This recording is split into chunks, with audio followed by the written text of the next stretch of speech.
კატარაქტა მსოფლიოში მხედველობის დაქვეითების ერთ-ერთი ყველაზე გავრცელებული მიზეზია. დაავადება უმეტესად ასაკობრივია და მისი გავრცელება მნიშვნელოვნად იზრდება 60 წლის ზემოთ ასაკობრივი ჯგუფში. კატარაქტა ხშირად ნელა ვითარდება, ამიტომ ადრეულ ეტაპზე მისი აღმოჩენა განსაკუთრებით მნიშვნელოვანია. კატარაქტა მედიკამენტებით არ ინკურნება, მისი მკურნალობის ერთადერთი ეფექტური გზა ოპერაციაა.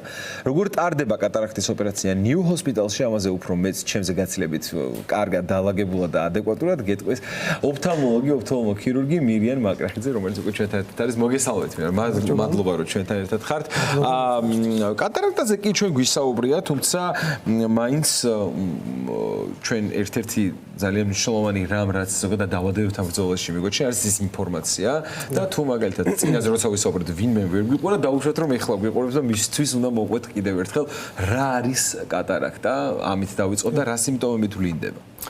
კატარაქტა ეს არის ოფთალმოლოგიური დაავადება, რომელიც ხასიათდება მუდმივი პროგრესირებით.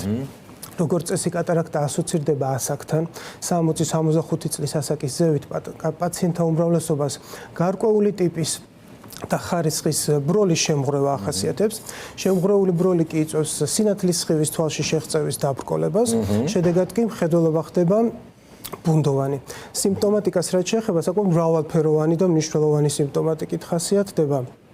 ის გამოვლინდება როგორც წესი შორს და ახლო მხედველობის გაუარესებით, გაბუნდოვანებით. შორს და ახლოს და ანუ კუმულაციური თავდაპირველად ახლო მხედველობაც შესაძლებელია რომ გაუარესდეს. ასევე მნიშვნელოვანია ის, რომ პაციენტები აღნიშნავენ, რომ სათვალეში მხედველობა მნიშვნელოვნად აღარ უმჯობესდება. ანუ სათვალე აღარ აძლევს პაციენტს გაუმჯობესებას. ასევე ქვეითდება ფერადი მხედველობის აღქმა, ღამის მხედველობა ზიანდება. და ზოგიერთ შემთხვევაში შესაძლოა ის გაურებითაც კი გამოვლინდეს. მე სულ ოფთალმოლოგიის სხვადასხვა მმართველობაზე ამ რუბრიკაში ჩვენ გვისაუბრეთ, მაგრამ სულ სამხოლმე სამედიცინო სპეციალისტებთან და ექიმებთან შეკითხვას სიმპტომების გარჩევადობაზე, იმიტომ რომ მაგალითად ახლა თვალზე მეც კი ხო აი რაღაცა შეიძლება თქვა რომ ვერ ხედავ კარგად, მაგრამ შეიძლება საერთოდ ვერ მივხვდი რომ კატარაქტასთან მაქვს საქმე და დავაბრალო უბრალოდ სამოქალაქო ენაზე რო თქვა, ან მინუსი მაქვს, პლუსი მაქვს, არ ვიცი თვალში რაღაც ჩამივარდა და ასე შემდეგ. ამიტომ სიმპტომატიკაზე კიდევ ერთხელ რომ გითხოთ, რითი გამოვა, არის რამე მეთოდი, რითიც ხვდები რომ ეს კატარაქტაა? ეს ბუნდოვანებაა უბრალოდ. პაციენტისთვის ეს არის მხედველობის გაბუნდოვანება, ხარისხობრივი ცვლილება. თქვენ შემთხვევაში თავდაპირველად შესაძლებელია პაციენტმა მკვეთრა დაღიქვას. აი თქვენ შემთხვევაში მაგალითად, როდესაც სათვალეს მიყენებთ, მხედველობა სათვალეში უნდა იყოს მკაფიო, მკვეთრი. თუ ეს ასე არ არის, მაშინ უნდა მიმართოთ ოფთალმოლოგს. რა შესაძლოა სათვალის ნომერი იყოს შესაძლებელი. ასეთ დროს, როდესაც ოფთალმოლოგს მიმართავთ და ოფთალმოლოგი ჩახედავს თვალს, იქ თუ აღმოჩნდება თვალში და ცვლილებები, როგორიც ამ მაგალითად კატარაქტა, ნუ ასეთ შემთხვევაში დაისმება დიაგნოზი კატარაქტის. მაგრამ თვითონ პაციენტი ამას ესე სპეციფიკურად ვერ განსაზღვრავს. ხადია. თავარი არის რომ სიგნალი ინთება და ხო და ეხლა მანდ მივედით, მაშინ აი ეს სიგნალი რატომ არის საყურადღებო? რატომ არის მნიშვნელოვანი რომ კატარაქტის დროული დიაგნოსტირება მოხდეს? ეს არის ძალიან მნიშვნელოვანი და მე ერთი ამბავი უნდა გავაჟღერო, რომ ნიუ ჰოსპიტალში არის უფასო კატარაქტის სკრინინგი, ხომ ასეა? და ამით სარგებლობა რამდენად დამხმარე ხელსაწყოა, რომ ამ დაავადებას ადრეული ეტაპიდანვე ვეძებთ, ვინ არიან ადრესატები ამ სკრინინგის?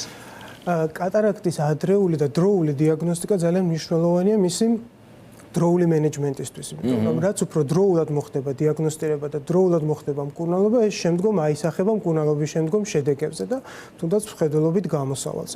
ამიტომაც არის რომ ნიუ ჰოსპიტალში არის ასეთი პროგრამა პაციენტებისათვის, პენსიონერი პაციენტებისათვის უფასო სკრინინგი, რაც გულისხმობს უფასო კონსულტაციას იმისათვის, რომ პაციენტმა ჩაიტაროს კონსულტაცია და მიიღოს ინფორმაცია თუ რა ტიპის, რა ფორმის, რა სიმძიმის კატარაქტა აქვს ამ თუ იმ პაციენტს. ანუ სწორად მივხვდი, ანუ ამ უფასო სკრინინგის სარგებლობა შეუძლიათ პენსიონერ პაციენტებს. 60 წლის ზემოთ.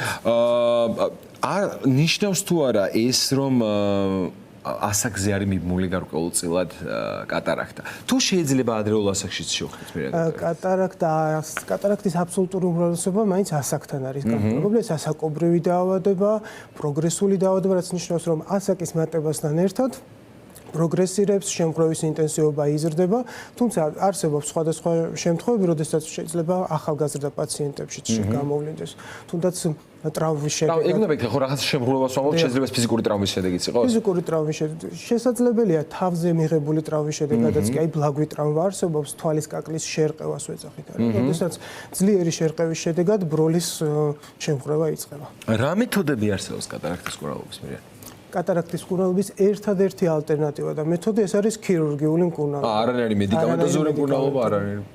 არა მხოლოდ ქირურგიული, ესაა ქირურგიული დაავადება, რაც გულისხმობს, რომ ოპერაციის გზით ხდება შემღრეული ბროლის მოცილება თვალიდან და თვალში ინერგება გამჭვირვალე ინტრაოკულარული ხელოვნური ლინზა.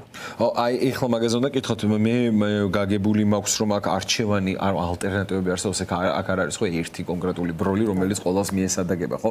რა მნიშვნელობა აქვს იმას, რომ ხელოვნური ბროლის სწორად აირჩეს სანამ ოპერაცია დაიგეგმოს? ეს ძალიან მნიშვნელოვანია. შესაძლებელია ითქვას, რომ თანაბრად მნიშვნელოვანი როგორც ოპერაციული ჩარევა და ინტრაოპერაციული მიმდინარეობა, ასევე პრეოპერაციული კვლევები, რომელიც განსაზღვრავს ამა თუ იმ პაციენტს, რომელი კონკრეტული ბროლი უნდა გადაენერგოს, ეს გადამწყვეტი მნიშვნელობა აქვს შემდგომ პოსტოპერაციულ გამოსავალთან.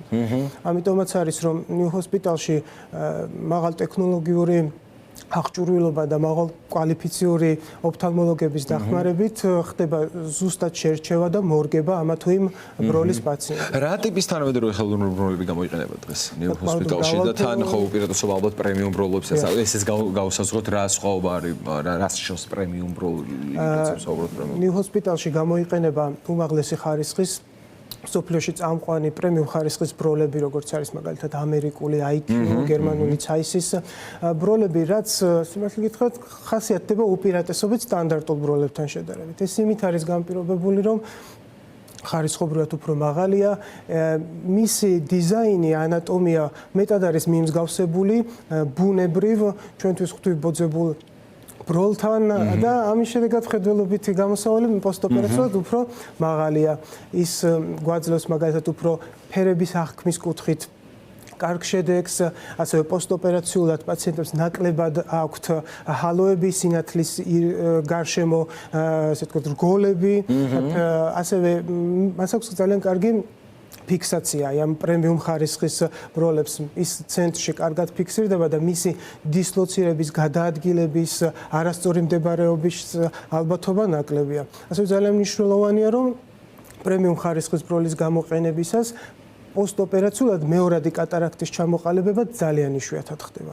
არ შეიძლება თეორიულად. შესაძლებელია თეორიულად. არის თორე ეს მიმული იმასთან რა ხარისხის ქირურგია ჩატარებული და რა ხარისხის ბროლი? არა, ეს ქირურგიული ჩარევასთან არ არის, ეს ინდივიდუალური არის პაციენტების გარკვეულ ნაწილს. შესაძლოა გარკვეულ პერიოდში განუვითარდეს, შესაძლებელია ზოგს რამდენიმე წლის მერე განუვითარდეს, ან ზოგს საერთოდაც არ განუვითარდეს. არ განუვითარდეს. თუმცა ეს ძალიან მარტივი მდგომარეობაა, მეორადი კატარაქტა ნამდვილად საშიში არ არის. ხდება ხელოვნური ბროლის უკან მემბრანის მსგავსი, ასე ვთქვათ, აპკის წარმოქმნა, რომელიც ლაზერის საშუალებით მარტივად იწმინდება და მხედველობა ისე უმჯობესდება. მე მინდა გითხოთ საყოველთაო ჯანდაცვის პროგრამაზე. რა ნაწილში ფარავს ეს კატარაქტას? ნიუ ჰოსპიტალში საყოველთაო ჯანდაცვის ფარგლებში პაციენტებს აქვთ შესაძლებლობა, რომ პრემიუმ ხარისხის, აი ეს უმაღლესი ხარისხის ბროლები გამოიყენონ, რაც ჩვენ, როგორც ექიმებს და ასევე პაციენტებს შესაძლებლობა გვაქვს, რომ მაქსიმალური შედეგი მივიღოთ, ის შედეგი რა რესურსიც კონკრეტულ პაციენტს კონკრეტულ თვალის შემთხვევაში. მირიან, აუცილებლად უნდა კითხო, როგორც ყველა პაციენტს დარწმუნებული ვარ, ახლა ერთი კითხვა ჩნდება, როცა შეხება არ ქონია ამასთან ნერვიულობ რამდენად მტკივნეულია, რამდენად ხანგრძლივია. თვითონ ქირურგიაზე ვიკითხავ ჯერ პირველ რიგში, ეს ქირურგიული ჩარევა. თან თითქოს რაღაც თანამედროვე მედიცინაში მივეჩვიეთ, რომ რაღაცა ოფთალმოლოგიური ქირურგია ფლათრთული არ უნდა იყოს. რა ხდება კატარაქტის შემთხვევაში? რამდენად ხანგრძლივია, რამდენად მტკივნეულია, რამდენად არ არის საერთოდ პრობლემური? კატარაქტის ქირურგია არ ითვლება მტკივნეულ ქირურგიად, ანუ წვეთების საშუალებით ხდება თვალის ზედაპირის გაყუჩება და აბსოლუტურად უმტკივნეულოა. შესაძლოა პაციენტმა ქუთნავი ზეწოლა, დისკომფორტი იგრძნოს, რომელიც აბსოლუტურად გაძლებადი არის. არ არის ისეთი რთული და სულ რამდენიმე წუთით, 10-15 წუთი გრძელდება ეს ოპერაცია. ოპერაციის შემდგომ პაციენტი იმ დღესვე ტოვებს კლინიკას, პოსტოპერაციულ პერიოდშიც პირველ იმავე დღეს.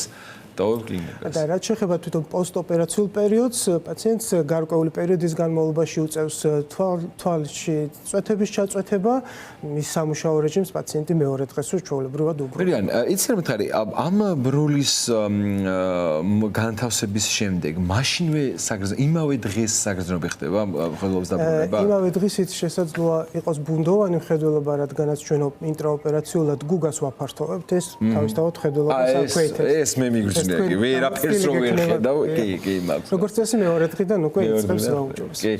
ბოლოს ალბათ კიდევ ერთხელ შევახსენოთ ჩვენს მაყურებელს ის შესაძლებლობები, რაც ნიუ ჰოსპიტალში არსებობს, ვის შეუძლია დღეს არ გადადოს ეს ამბავი შორს და შეუძლია მოვიდეს დაუშვათ ნიუ ჰოსპიტალში და ამ დაუშვათ პირველადი სკრინინგის შემდეგ რამდენ ხანში შეიძლება დაუშვათ ადამიანმა დაგეგმოს თავისი ქირურგიული ოპერაცია? 60 წელს გადაცილებული პაციენტების შემთხვევაში მათ აქვთ შესაძლებლობა რომ ეს უფასოდ გაიარონ სკრინინგი და კატარაქტის დიაგნოსტირების შემთხვევაში უკვე მომზადდეს დოკუმენტაცია, დაველოდოთ თქვათ ფინანსური საკითხების მოგვარებას და მალევე მოხდეს ოპერაციის დაგეგმვა. და თუ გავითვალისწინებთ იმას, რომ ოპერაციის დაგეგმვიდან ოპერაციის დასრულებამდე სულ 1 დღე შეიძლება იყოს და იმავე დღეს დატოვებ კლინიკას და მეორე დღეს ისევე ხედავ როგორც მანამდე ხედავდი, ალბათ ამაზე დიდი ბედნიერება არაფერი